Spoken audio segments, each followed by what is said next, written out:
உலகை எழுப்பும் ஞாயிறு அங்கே குடியிருப்பான். அவன் ஆனை முகத்தனின் அடியவர் மனத்தில் ஒளியாய் வந்து கொலுவிருப்பான்.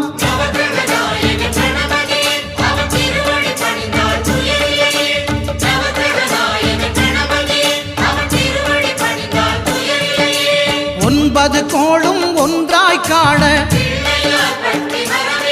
அங்கு கற்பகம் என்னும் கடவுளின் மெய்யில்